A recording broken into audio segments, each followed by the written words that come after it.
Hello everyone, welcome to study with Alka. तो आज हम कवर करेंगे आपको 20 मई से लेके आज 6 जून तक का करंट अफेयर्स, यानी 10 दिनों का करंट अफेयर्स आज कवर करेंगे इस वीडियो में, इसलिए लास्ट तक बने रहिए मेरी वीडियो में। तो सबसे पहले जो करंट अफेयर्स है आपका, ताइवान ने क्या किया है, भारत को पीछे छोड़कर दुनिया का 5वां सबसे बड़ा शेयर बाजार बनने का स्थान हासिल किया है। यानी भारत को भी इसने पीछे छोड़ दिया है। ताइवान ने शेयर बाजार में अपना स्थान हासिल किया है 5वां। शेयर बाजार में आपका जो आपके सेमीकंडक्टर उद्योग में मजबूती कारण इसके शेयरों में उछाल आई, मतलब तेजी से बढ़ावा हुआ। इस कारण इसने भारत को पीछे छोड़कर शेयर बाजार में 5वां स्थान हासिल किया। तो ये तो हो गया आपका फर्स्ट करंट अफेयर्स। अब सेकंड करंट अफेयर्स है कि मंगोलिया भेजे जाएंगे सांची स्तूप के पवित्र बौद्ध अवशेष। यानी गौतम बुद्ध के जो प्रमुख जो उसमें शिष्यों में से एक थे, कौन थे, अरहत सरिपुत्र एवं अरहत महामोगलान। इनके जो अवशेष है वो कहाँ भेजाएंगे, मंगोलिया भेजे जाएंगे। इसका उद्देश्य क्या होगा भेजने का, कि मंगोलिया और भारत के बीच जो सांस्कृतिक आध्यात्मिक संबंध होंगे वो मजबूत होंगे, और 10 दिनों की प्रदर्शनी के लिए भेज जाएंगे इनके अवशेष। ठीक है, अब जब एग्जाम के पॉइंट ऑफ से क्वेश्चन पूछे जाएंगे वो क्या क्या है।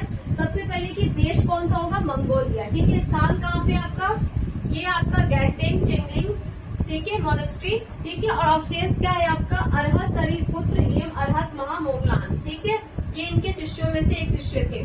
ठीक है, और देश क्या है आपका, भारत मंगोलिया बौद्ध संबंधों को मजबूत करना। तो ये थे दूसरा करंट अफेयर्स। इस तरह से हम सारे करंट अफेयर्स को कवर करेंगे। आपका थर्ड करंट अफेयर्स क्या है, असम क्या किया, यूसीसी विधेयक पारित करने वाला बना है पूर्वोत्तर, यानी नॉर्थ ईस्ट का क्या हुआ, पहला राज्य बना है और देश का तीसरा राज्य बन गया, जिसने क्या किया, यूसीसी विधेयक पारित किया, यूनिफॉर्म सिविल कोड में जिसने पारित किया है। यूनिफॉर्म सिविल कोड कैसे कि आपका विवाह हुआ, तलाक हुआ, संपत्ति के अधिकार में सभी नागरिकों को समान अधिकार देना, इसका मतलब ये होता है। तो क्या हुआ, आपका नॉर्थ ईस्ट का जो असम राज्य है वो आपका इस यूसीसी विधेयक को पारित किया है और ये नियम बनाए, उसने प्रावधान किए सारी चीजें जो कि समान सभी नागरिकों के लिए समान नियम बनाए जाए। तो अभी तो जैसे आपने पढ़ा कि ये जो असम है नॉर्थ ईस्ट का पहला राज्य है और भारत का तीसरा राज्य है। तो आप लोग मुझे कमेंट बताएं कि भारत के पहले 2 राज्य और कौन है जिसने यूसीसी लागू किया है। मैंने पहले भी बताया है करंट अफेयर्स में। ओके, ठीक है, तो कमेंट में जरूर बताना। तो ये तो हो गया थर्ड करंट अफेयर्स। अब चलिए देखते हैं फोर्थ क्या है। 5 बार के ओलंपियन निशानेबाज राजा रणधीर सिंह का हुआ निधन। क्या हुआ इनका, राजा रणधीर सिंह का निधन हो गया। 79 ईयर्स की उम्र में इनका निधन हुआ।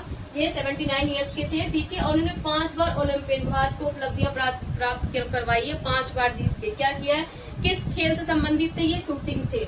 और इनको सम्मान किस सम्मान से पुरस्कार दिया गया था, अर्जुन पुरस्कार से सम्मानित किया गया था 1979 में। उपलब्धियां क्या थी इनकी, 1978 में एशियाई खेलों में शूटिंग का पहला भारतीय स्वर्ण पदक जीता था, किसने, राजा रणधीर सिंह ने, जिनकी अब डेथ हो गई। ठीक है, तो ये तो हो गया fourth news, fourth current affairs. अब चलिए देखते हैं फिफ्थ क्या है।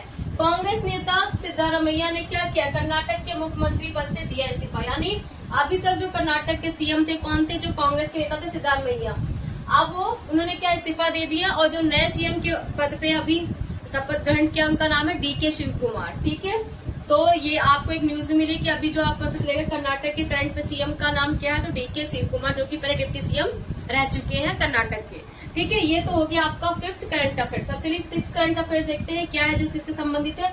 RBI reserve bank of India ने क्या किया, बैंकिंग क्षेत्र में क्वांटम टेक्नोलॉजी से संबंधित अध्ययन करने वाली क्या किया, क्यूसेफ समिति का किया गठन। 2026 में क्यूसेफ समिति का किया गया गठन, किस लिए, कि भविष्य में होने वाली क्वांटम सुरक्षा, क्वांटम साइबर सुरक्षा के लिए रोड मैप तैयार करना, जैसे कि आपकी बैंकिंग और वित्तीय प्रणाली के लिए, इसके लिए कि भविष्य में क्वांटम साइबर सुरक्षा से बचने के लिए रोड मैप तैयार करने के लिए समिति का गठन किया गया है। और जिसके जो अध्यक्ष ये कह सकते हो कौन है आपके, अनिल प्रभाकर। ठीक है, तो ये तो हो गया 6 करंट अफेयर। ऐसे ही आगे और भी करंट अफेयर देखेंगे, जैसा कि मैंने बताया कि 29 से लेकर 6 जून तक कवर करेंगे, इसलिए लास्ट तक बने रहिए मेरी वीडियो। देखते हैं 7 करंट अफेयर क्या है कि संयुक्त राष्ट्र यानी यूएन ने इजराइल और रूस को संघर्ष संबंधी यौन हिंसा निगरानी में क्या किया, सूची में किया शामिल। पहली बार रूस और इजराइल के जैसे कॉन्फ्लिक्ट चल रहा है तो उसको इस लिस्ट में शामिल किया गया, ब्लैक लिस्ट में, यौन हिंसा निगरानी की सूची में शामिल किया गया। अब देखिए संगठन एग्जाम में पूछ जाएंगे कैसे, संगठन पूछ जाएगा यूनाइटेड नेशन। ठीक है, फिर आपका नए देश शामिल किए कौन, इजराइल और रशिया। ठीक है, और आपका रिपोर्ट क्या था, किस चीज के लिए, कॉन्फ्लिक्ट रिलेटेड सेक्सुअल वायलेंस। ठीक है, रिपोर्ट 2026 में। ठीक है, और कारण क्या था कि संघर्ष के दौरान यौन हिंसा से जुड़े आरोप और सत्यापित मामले दर्ज हुए। ठीक है, तो ये तो हुआ 7th करंट अफेयर्स। अब ऐसे ही 8th करंट अफेयर्स देखते हैं। क्या यूएन ने क्या किया, यूनाइटेड नेशन ने 2 भारतीय शांति रक्षकों को मरणोपरांत कौन से मेडल से सम्मानित किया गया? डैग हैमरशोल्ड मेडल से सम्मानित किया है। ये क्यों किया जाता है? ये आपके जैसे कि यूनाइटेड नेशन यूएस में या जो भी वहाँ के जो सैनिक होते हैं जो देश के कर्तव्य के लिए बलिदान दे देते हैं, तो उनको इस मेडल से सम्मानित किया जाता है। ठीक है, आप एग्जाम में कैसे पूछे जाएंगे, जैसे कि आपका पुरस्कार का नेम क्या है, आपका डैग हैमरशोल्ड, ठीक है, मेडल कहा जाता है। और प्रदानकर्ता किसने दिया, किसके द्वारा दिया गया, यानी यूनाइटेड नेशन द्वारा। सम्मान किसे कब दिया गया, मरणोपरांत यानी मरने के बाद दिया गया। ठीक है, और भारतीय प्राप्तकर्ता सम्मान जिसने प्राप्त किया उनका नाम क्या था, आपका लांस हवलदार हरभजन सिंह। ठीक है, फिर दूसरे थे आपके नायब सूबेदार सुजीत कुमार प्रधान। ठीक है, ये 2 नाम है जिनको डैग हैमरशोल्ड के मेडल से सम्मानित किया गया। तो ये तो हो गया 8 करंट अफेयर्स। ऐसे ही आगे और करंट अफेयर्स हम देखते हैं। देखते हैं 9 करंट अफेयर्स क्या है आपका। भारत एशिया और पैसिफिक में डेटा सेंटर के लिए क्या किया, बना दूसरा बड़ा मार्केट। यानी भारत में आपका देखिए जैसे कि आपका क्लाउड हो गया, एआई हो गया, ठीक है, आपका इंटरनेट सेवाओं में क्या उपयोग तेजी से बढ़ रहा है, यानी भारत में डेटा सेंटर का विस्तार ज्यादा हो रहा है। इस वजह से ये आपका पैसिफिक डेटा सेंटर में दूसरा बड़ा मार्केट बना। क्यों बना, देखो, Cushman and Wakefield global data centre market. ठीक है, कंप्लीशन 2026 रिपोर्ट के अनुसार भारत के पास क्या 1.6 गीगावाट प्रचार क्षमता के साथ एशिया प्रशांत क्षेत्र का दूसरा सबसे बड़ा डेटा सेंटर बना। ठीक है, और भारत के पास 3.1 गीगावाट की डेटा सेंटर परियोजनाएं निर्माणाधीन है, मतलब अभी इसका निर्माण हो रहा है। आप क्वेश्चंस कैसे आएंगे कि रैंक कौन सा मिला, एशिया प्रशांत में दूसरा सबसे बड़ा डेटा सेंटर बना। ठीक है, और परिचालन क्षमता कितनी थी, 1.6 गीगावाट क्षमता की थी परिचालन। फिर विकास पाइपलाइन क्या था, 3.1 गीगावाट, मतलब इतना इनके पास है।